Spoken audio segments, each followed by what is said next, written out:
Hello, welcome back to Math Time with Professor Prime. And I am your host as always, Professor Prime.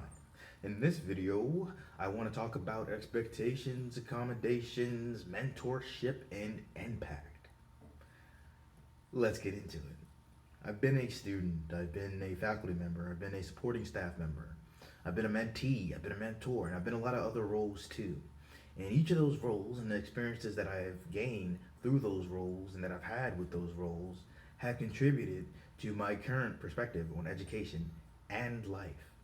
So in this video, I want to focus in on my perspective with education, and the roles that those roles have played in that.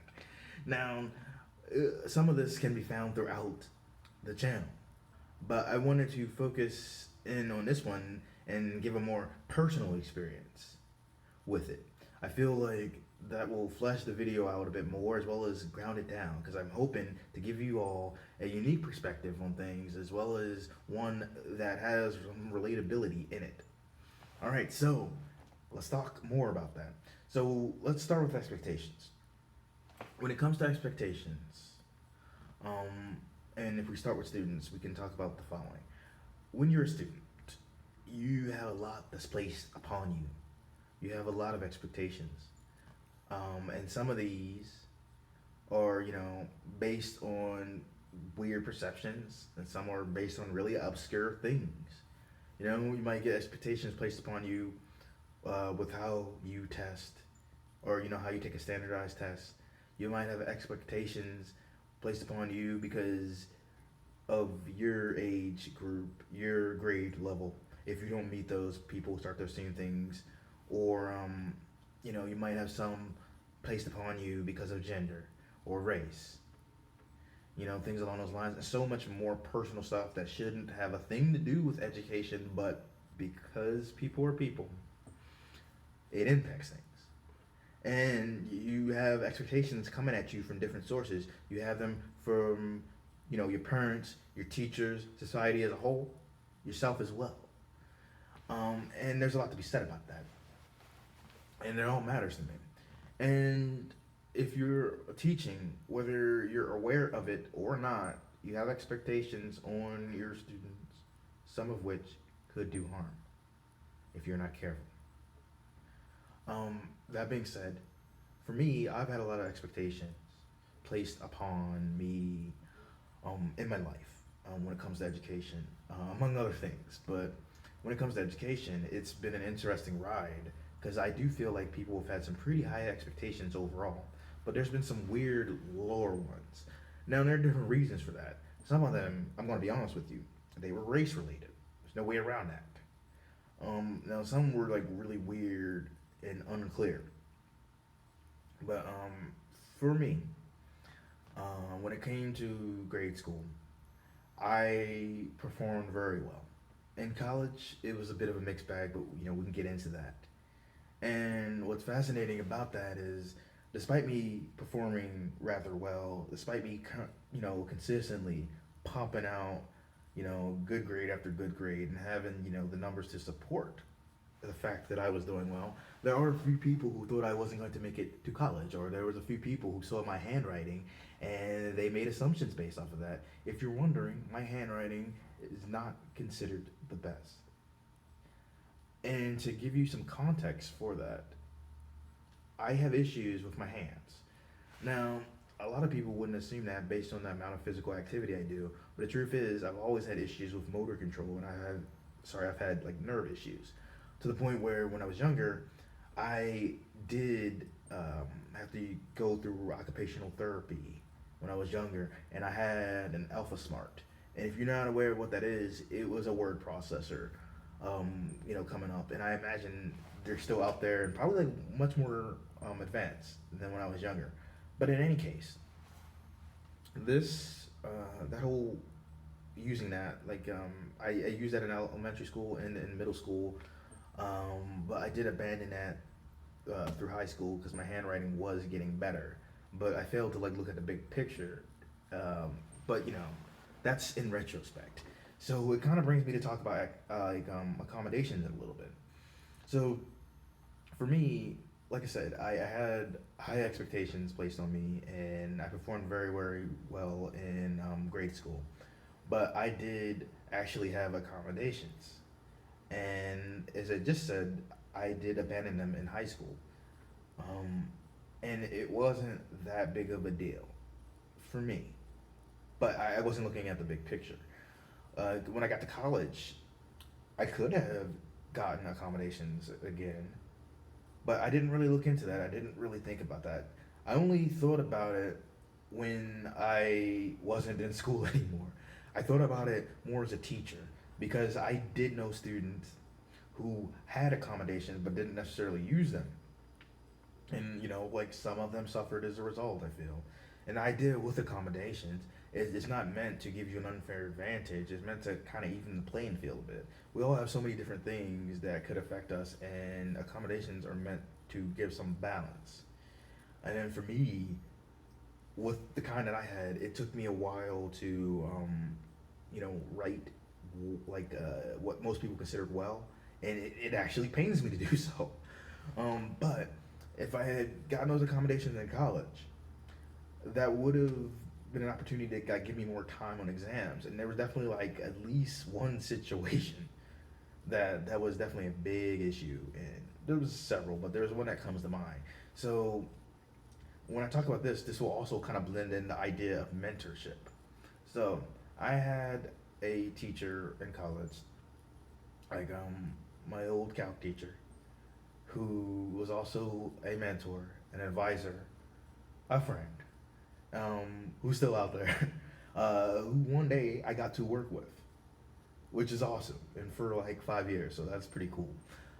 But anyway, there was a point when I was taking Calc 3, or multivariable calc, which is a class that teacher did not teach, unfortunately. And I was struggling one semester with that, and I couldn't figure out what the main issue was. But we had a conversation, and like that teacher pointed out, my handwriting was, a big deal. That like some people might not necessarily be, reading what I'm actually writing. Now, that teacher took the time, and they got it, and my work was there. Um, and so, with that advice in mind, I had far less problems. But it was an interesting thing because I went back and I started doing much better in that class because I was taking my time to write more. But the sacrifice was, I couldn't complete every single problem, and my hand was in pain afterwards. But if I remember the thing about accommodation, that would have been another story. But I say all of this though to bring up that we have a lot of expectations placed on us, some good, some bad, but they all matter. And even though we don't always think about other people like in their expectations affecting us as much as they do, the truth is they absolutely do. And in the example of the Calc 3, I was doing the math correctly, but it wasn't being read. And it was hard to fight that. I didn't really think about what was the best way to do about it. I just was trying to survive. And I wish I had thought about accommodations more. But it's definitely something that I promoted more as a teacher, and that I am promoting now. If you have them, you should use them. If you feel like you have them, or that you could have them, but you don't use them, then I urge you to reconsider. And with that in mind, I, even though I felt like I should have thought about the accommodation more back then, the fact is I didn't. But I had someone who did look out for me and gave me some advice to consider, which was to take my time more with that. So I had to weigh my options, and though I was able to complete less problems, my problems were able to be graded. And I think that's interesting. And to kind of pivot, mentorship is something that if you're a mentor, it's rewarding. If you're a mentee, it's rewarding, and it's not always clear with the former as it is with the latter. But I have been both. I never thought of myself as the kind of person that needed mentoring, but upon retrospection, would have to disagree with my past self on that. I definitely needed mentorship, and I was lucky that people saw my abilities and helped to push me. Helped me to refine some of those. And in kind, I never really thought of myself as a mentoring type, but time and time again, that's been shown that isn't true. It was something that was natural to me, and it's something that fortunately people have let me know how much that means to them, and it's something that's incredibly rewarding on your part. It's a good feeling, but it's also paying it forward, and you don't know just how much you can inspire someone until they tell you sometimes. But it's worth considering. So I feel like it's good to be the mentee because you're getting perspectives that you're not, or help and advice that you're not otherwise, perhaps. And it's also good to be the mentor. And I feel like everything that I said, it all has a tremendous impact on our lives. So we have these expectations placed on us. We might be in a situation where maybe we needed accommodations but didn't think about it. And honestly, there's so much that probably goes undiagnosed, or that people might be dealing with. And I feel like all that matters.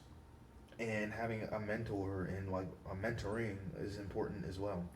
And it's fascinating. And one more thing about expectations, I once had a differential equations class where I had messed up a line. For some reason, I got rid of a sign where it shouldn't have gotten.